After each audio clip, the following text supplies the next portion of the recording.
What is up, everyone? Oops, that I messed up already.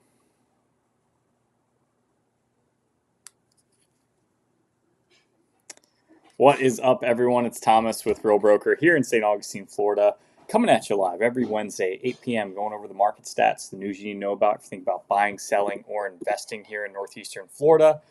And then we're doing a Q&A. So if you have any questions, I try to answer them live here on a live stream, but I'll also come back to them. And if you have any comments, leave them in the comments below. We're going to go over the market stats, the news you need to know about, and doing a Q&A. So if you have any questions, I'm here for you. Let's go ahead and hop right into the market stats for what we got here in St. Johns County. Oh my God, I got 1,000 tabs open. This is something completely. All right, so let's head into the market stats. We're going to take a look at, let me just refresh the page here. We're going to take a look at the entire area of northeastern Florida, all the counties, Baker, St. John's, Jacksonville, Clay, they're all in here. Bradford, Flagler, Nassau, everything in this area. So we're going to take a look. Median sales price, we got $370,000. So if you're looking at Jacksonville, you're looking at St. Johns County, you're looking at Flagler, it seems that our market is pretty much leveled out. And if you take a correlation of that and you take a look at interest rates as well, you're going to see that they've pretty much followed the interest rates being risen so quickly. And that was, of course, for a variety of reasons, but because the Fed had to raise the federal funds rate, made borrowing more expensive, which thus raised the interest rate, also trying to fight inflation. All these factors led to interest rates being rising pretty quickly, going from 3.07 in November of 21 to, in a year's time, 6.9. So, more than doubling in that time, which is pretty insane. And you see sales price has kind of, flattened out since that has happened. It really hasn't changed too much since the peak times a couple years ago. It's been kind of flat, right? But overall, this is nothing. It's up 0.3%. Not saying that's a good thing, not saying it's a bad thing, but not that much. So we take a look at days on market. This is only for the closed homes, right? So the homes that have gone under contract and have gone to the closing table. Days on market for the entire area is 46 days. I'll hide the mortgage rates real quick. So that, once again, that pretty normal here. You can see this is our lows of COVID, and we're going back and forth. And then every time you see a lower point here, you're going to be in the summer months. Every time you see a higher point, you're typically going to be in the winter months. Our market really slows down during December, January, February, and then it starts picking up around March. As you can see, it starts going down, and then we hit July and August where we see some dips, and hit July and August, see some dips where the days on market go down. So homes are selling faster during that time, and that's historically, you can see we have peaks and valleys across several years. So these are only for closed homes, but you see a complete difference when you take a look at pending, right? So this is days on market, and the median number of days of property is active between the list date and the contract date reported in the contract month. So this means it goes under contract, but it doesn't close, right? So you can see that number has gone up pretty drastically since the summer. But once again, very typical of the market. Now let's just break it down to, and obviously it's a huge increase year over year, but as you can see, it's pretty normal. We were just in some low lows.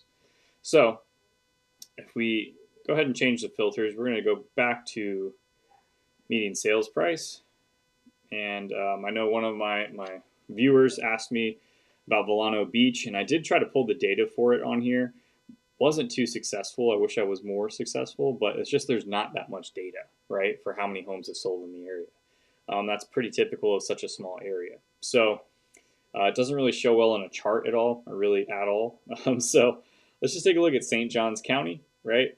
So this is St. Johns County following the same trend that we saw in northeastern Florida, just $200,000 more expensive than the majority of northeastern Florida, $130,000 more expensive than the rest of northeastern Florida, down 2.8%, which in general is about $15,000 when we're talking about this year over year.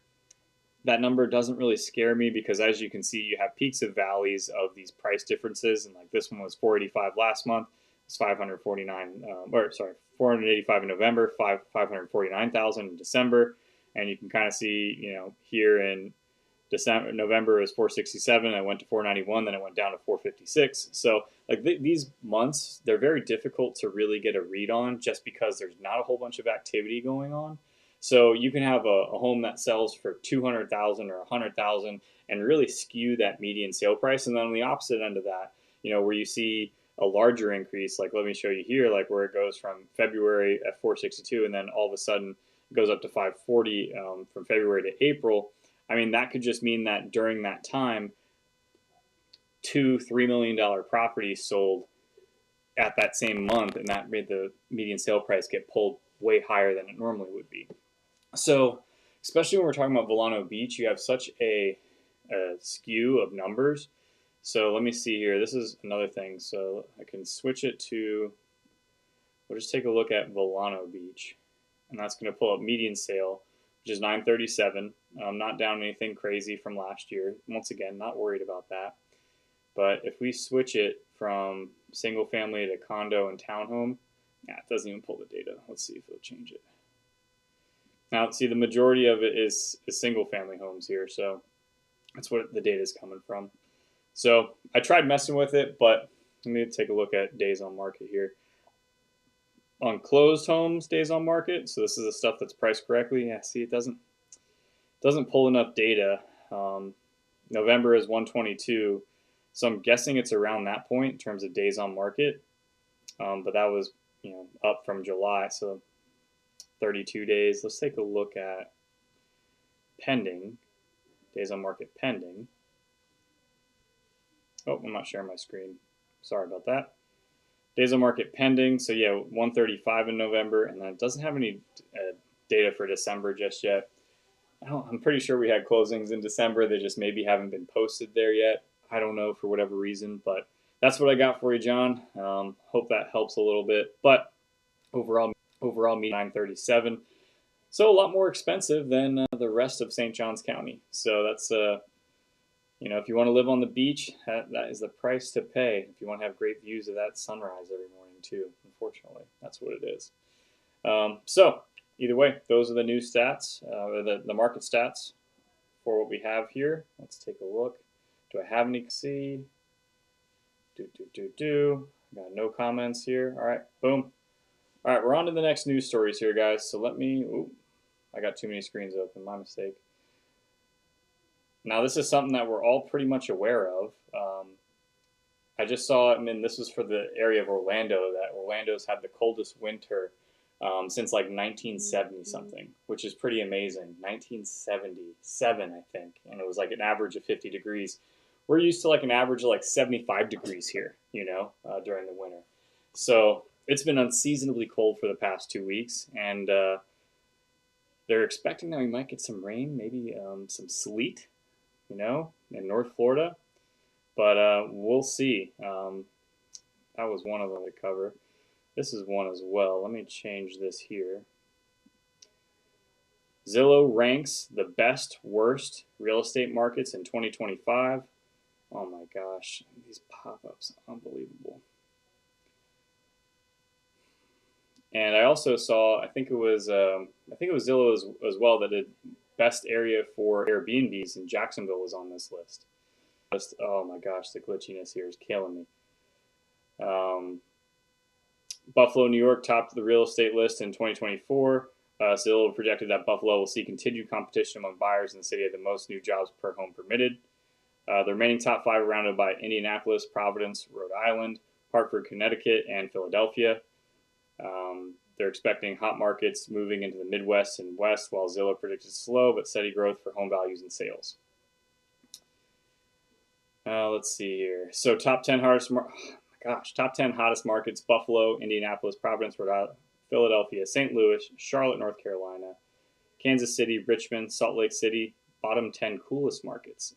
So this is out of 50. New York City, which that kind of crazy to me because I just saw today that New York had like a 7.3% increase in year-over-year pricing. We got Denver, Colorado here, Austin, Texas, and 46, New Orleans, and Louisiana. Of course, why didn't they show the whole list here? That doesn't make any sense. I thought it was a Zillow article. And of course, it takes a dubious ranking. Let's see here. All right, this isn't working. Too many pop-ups. We're going to skip this one. Oh, man. Why am I not sharing my screen? Well, not my best one. Okay, on to the next news story, guys. Sorry about that. I thought I was sharing my screen that whole time.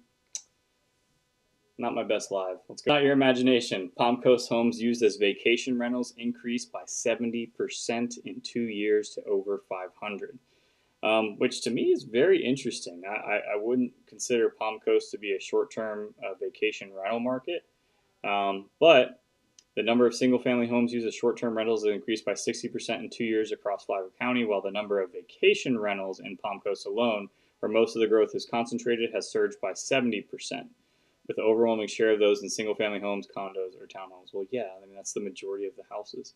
Uh, it increased to 1621 as of October in 2024, and it was 1252 in October of 2022. Interesting. So that to me is really really interesting that that's allowed in Palm Coast. I would honestly think that, and I wouldn't be surprised in the next couple weeks or next couple months if we wouldn't see that the city of Palm Coast just like completely fight this, because it's really a sleepy town, and I don't think a lot of people like neighbors and stuff. And when you're on vacation, you tend to stay up later, play music a little louder, maybe drink a little bit more. That is not what the people of Palm Coast want, right? So then also there is, let's see here, Flagler Beach has seen a 22% increase in property used for short-term rentals in the last 2 years, from 165 to 202.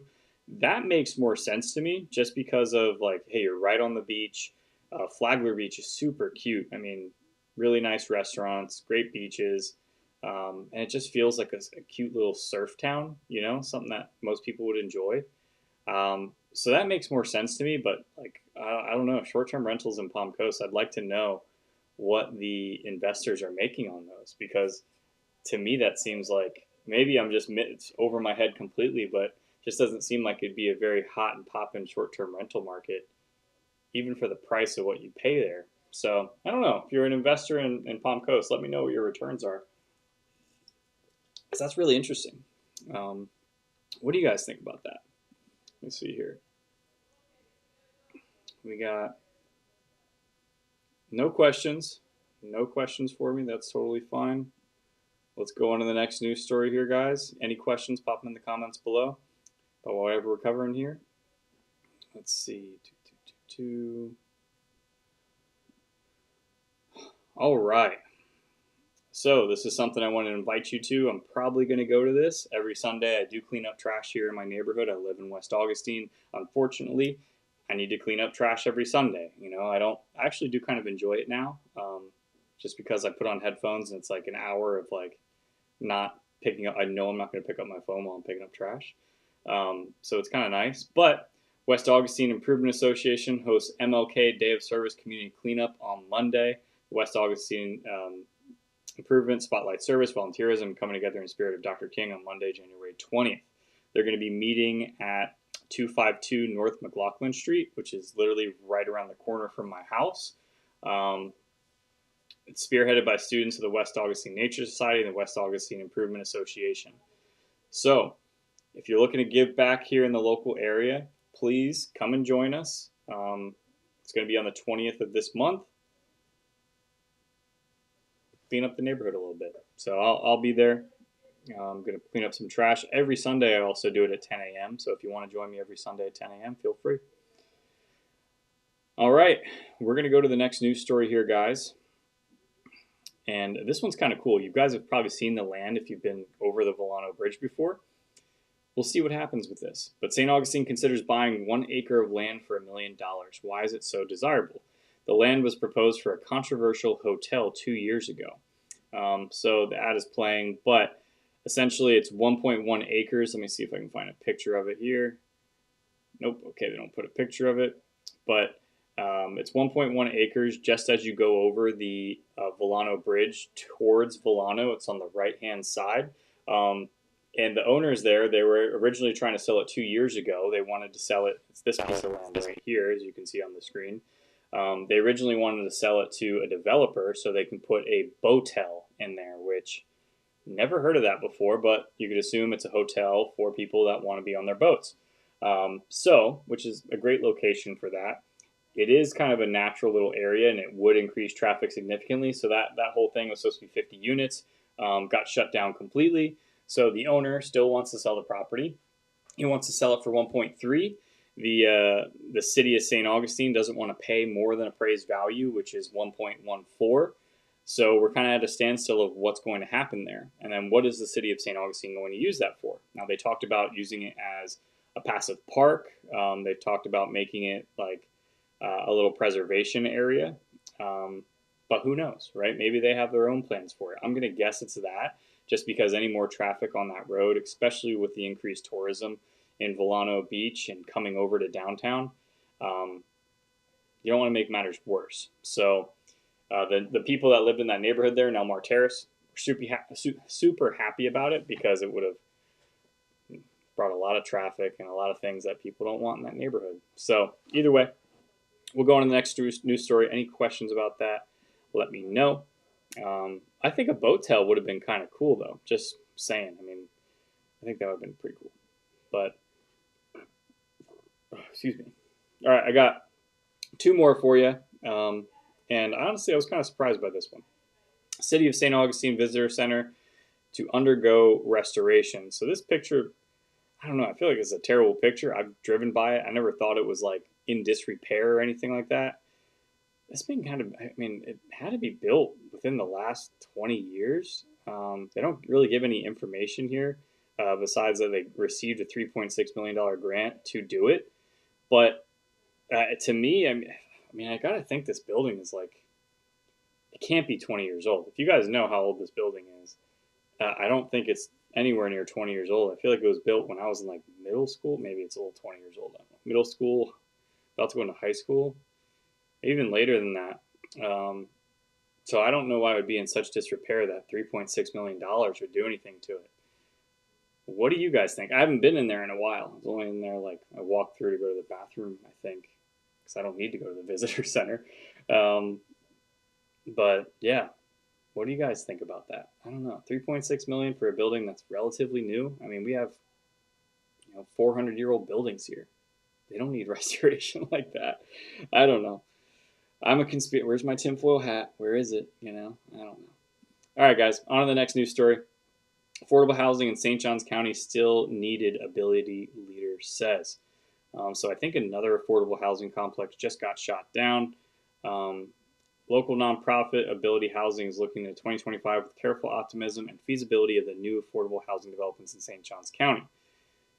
Various housing proposals were shot down by the county commissioners in 2024, a year marked by pushback and no. While we don't want to say yes to everything, we can't say no to everything either. We're going to have to find a healthy balance between those. So this is something that we've been talking about on the show, right? And people, leave me comments and they'll say, "Oh, this guy, he just wants." Oh man, I was trying to get the light switch out of there. This guy, he just wants to sell more houses and make more money.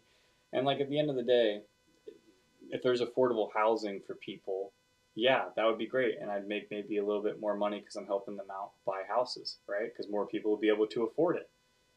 But if we don't develop, then the houses that are existing because of scarcity and supply and demand will continue to increase at a rate that none of us will enjoy unless you're a homeowner, of course.